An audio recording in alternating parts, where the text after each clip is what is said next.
नमस्कार, मैं वसंत रावल ज्योतिष विद्या ज्ञान चैनल के अंदर आज मैं आपको बताने आया हूं वृश्चिक लग्न की कुंडली के अंदर राहु की महादशा का फल कैसे देखा जाता है। राहु का लग्नाधिपति मंगल के साथ नैसर्गिक शत्रुता का संबंध है, इसीलिए वृश्चिक लग्न की कुंडली के अंदर राहु की महादशा को बिल्कुल अच्छा नहीं मानते। वृश्चिक लग्न की कुंडली के अंदर जब भी राहु का प्रेडिक्शन करना हो तो एक सबसे अच्छा तरीका है कि जन्म कुंडली के अंदर राहु जो भी राशि में बैठा होगा उसी राशि को लग्न भाव में रखकर पूरी जन्म कुंडली को घुमा दिया जाए तो दशा कुंडली बनती है। फॉर द एग्जाम्पल, राहु तुला राशि में बैठा है तो तुला राशि को ही लग्न में रखेंगे और पूरी जन्म कुंडली को घुमा देंगे तो दशा कुंडली बन जाती है, जो मैंने यहाँ पे बना कर रखी है। दशा कुंडली के अंदर आप देखिए चौथे भाव के अंदर मंगल उच्च का होकर रोचक योग नाम का पंच महापुरुष राजयोग बना रहा है और हमें इसका प्रेडिक्शन करना है तो कैसे किया जाएगा। राहु की महादशा के अंदर जब भी मंगल की अंतर्दशा आएगी तो हम कह सकते हैं व्यक्ति नया मकान, वाहन, प्रॉपर्टी खरीदी कर सकता है, लेकिन उसमें बहुत सारी दिक्कतें आएगी क्योंकि राहु की महादशा के अंदर मंगल की अंतर्दशा को दिक्कतें पैदा की जाती है। उसी प्रकार मंगल दूसरे भाव का भी मालिक है, तो हम कह सकते हैं कि राहु की महादशा के अंदर जब भी मंगल की अंतर्दशा आएगी तो व्यक्ति को कुटुंब का सुख अच्छा मिलेगा, धन की बचत होगी, बैंक बैलेंस अच्छी होगी।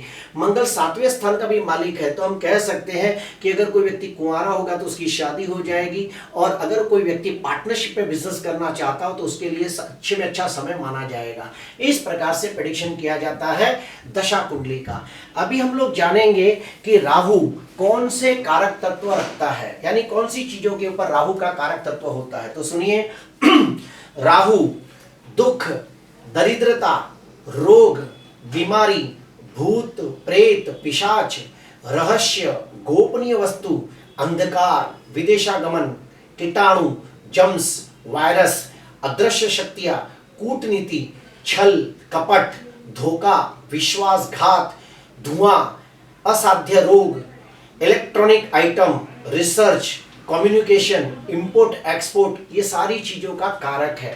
अभी हम लोग जानेंगे कि वृश्चिक लग्न की कुंडली के अंदर राहु कौन से भाव के अंदर अच्छा फल देता है, वो हम जानेंगे। तो वृश्चिक लग्न की कुंडली के अंदर राहु तीसरे भाव में और चौथे भाव में मित्र राशि का हो जाता है, क्योंकि शास्त्र में कहा गया है कि शनिवत राहु, यानी कि शनि की छाया है राहु, इसीलिए शनि के काफी सारे गुण राहु में पाए जाते हैं। इसीलिए राहु तीसरे और चौथे भाव में मित्र राशि का माना जाता है, तो यहाँ पे अच्छा फल देगा। उसके बाद राहु वृषभ राशि और मिथुन राशि में उच्च का हो जाता है, इसलिए 7वें और 8वें भाव के अंदर उच्च का होके भी अच्छा फल देगा, लेकिन 8वां भाव अच्छा नहीं माना जाता है, इसीलिए यहाँ कुछ खास चीजों में ही अच्छा फल देगा, कुछ चीजों में अच्छा फल नहीं भी देगा। उसके बाद माना जाता है कि राहु कन्या राशि के अंदर स्वगृही माना जाता है, इसीलिए 11वें भाव के अंदर भी अच्छा फल देगा। राहु 12वें भाव में अपने गुरुजी शुक्राचार्य की राशि में बैठा है, तो यहाँ पे भी अच्छा फल देगा। तो इस प्रकार से वृश्चिक लग्न की कुंडली के अंदर राहु तीसरे, चौथे, 7वें, 8वें, 11वें और 12वें इन भाव के अंदर बहुत अच्छा फल देगा। अगर राहु ये 6 भाव के अंदर बैठा हो तो निश्चित तौर पे राहु की महादशा का बहुत अच्छा फल देखने को मिलता है। अभी राहु का प्रेडिक्शन करने से पहले मैं और एक चीज कहना चाहूंगा कि एक नियम ऐसा भी है कि राहु जो भी राशि में बैठा हो, वो राशि का स्वामी अगर बलवान हो तो भी राहु की महादशा का बहुत अच्छा फल मिलता है। अभी हम लोग जानेंगे कि राहु अगर कुंडली के अंदर कोई कारक ग्रह, योग कारक ग्रह के साथ बैठा हो, और अगर योग कारक ग्रह शुभ स्थिति में हो, बलवान हो, तो भी राहु की महादशा के अंदर बहुत अच्छा फल मिलता है। और एक नियम है कि अगर राहु कुंडली के अंदर मारक ग्रह के साथ बैठा हो और मारक ग्रह नीच का होके, पीड़ित होके 6वें, 8वें, 12वें भाव में हो, तो राहु की महादशा के अंदर बिल्कुल अच्छा फल नहीं मिलता और बहुत खराब फल मिलता है। अभी हम लोग जानेंगे कि अगर कुंडली के अंदर राहु शुभ स्थिति में है और राहु की महादशा, अंतर्दशा, प्रत्यंत दशा आ गई तो उसका कैसा फल मिलेगा। तो ध्यान से सुनना।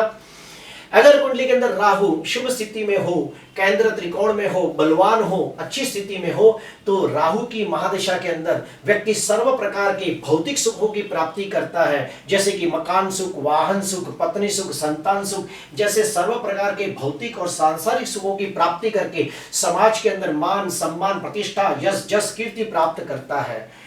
अगर किसी व्यक्ति की कुंडली में राहु शुभ स्थिति में हो, तो राहु की महादशा, अंतर्दशा, प्रत्यंत दशा के अंदर कोई व्यक्ति व्यापार करना चाहता हो, तो व्यापार के अंदर लेटेस्ट इलेक्ट्रॉनिक आइटम जैसे कि x-ray machine, sonography machine, MRI machine, body scan machine, CT scan machine, online business, share बाजार, इंपोर्ट एक्सपोर्ट जैसे बिजनेस के अंदर व्यक्ति कम समय के अंदर अच्छी सफलता प्राप्त कर सकता है।